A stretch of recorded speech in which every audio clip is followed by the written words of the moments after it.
सच्ची खुशी का रहस्य। एक समय की बात है, एक छोटे से गांव में रामू नाम का एक गरीब किसान रहता था। रामू के पास बहुत कम संपत्ति थी, लेकिन वह मेहनती और ईमानदार था। उसकी एक छोटी सी झोपड़ी थी, जिसमें वह अपनी पत्नी और बेटे के साथ रहता था। वह रोज सुबह जल्दी उठकर खेतों में काम करता और जितना मिलता उसी में संतुष्ट रहता। एक दिन रामू के गांव में एक साधु आए।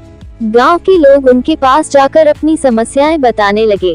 रामू भी साधु के पास गया और बोला, महात्मा जी, मैं बहुत गरीब हूँ। मेरे पास धन दौलत नहीं है, लेकिन फिर भी मैं खुश रहता हूँ।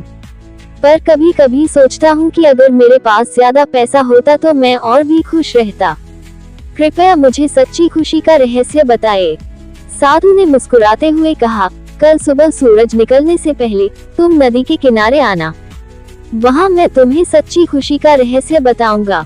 अगली सुबह रामू नदी के किनारे पहुँचा। साधु ने उसे एक चमकता हुआ पत्थर दिया और कहा, ये जादुई पत्थर है, जिससे भी ये पत्थर छू जाएगा वह सोने में बदल जाएगा। इसे एक दिन तक अपने पास रखो और देखो कि तुम्हें इससे सच्ची खुशी मिलती है या नहीं। रामू बहुत खुश हुआ। वह पत्थर लेकर घर आ गया और उसने अपने घर के पुराने बर्तनों पर उसे लगाया और वे सोने में बदल गए। रामू ने सोचा, अब मैं अमीर हो गया हूँ, अब मेरी सारी समस्याएं खत्म हो जाएंगी। लेकिन कुछ ही दिनों में रामू ने महसूस किया कि उसके मन की शांति खत्म हो रही है। अब उसे हर समय डर लगने लगा कि कोई उसका सोना चुरा न ले। उसे रात को नींद नहीं आती थी। उसे हर समय और अधिक पाने की लालसा रहने लगी।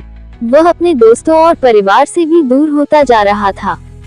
रामू को एहसास हुआ कि जादुई पत्थर ने उसे अमीर तो बना दिया, लेकिन खुश नहीं रखा।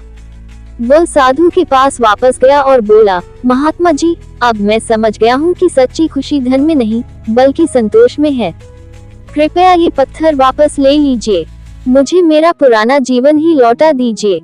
साधु मुस्कुराए और बोले, बेटा, सच्ची खुशी बाहर की चीजों में नहीं बल्कि मन की शांति और संतोष में है। जब तुम अपने पास जो है उसमें संतुष्ट रहोगे तभी सच्ची खुशी मिलेगी। रामू ने पत्थर लौटा दिया और अपने पुराने जीवन में लौट आया। अब वह पहले से भी ज्यादा खुश और संतुष्ट था, क्योंकि उसे सच्ची खुशी का रहस्य मिल चुका था। शिक्षा। सच्ची खुशी धन और दौलत में नहीं बल्कि संतोष और मन की शांति में होती है।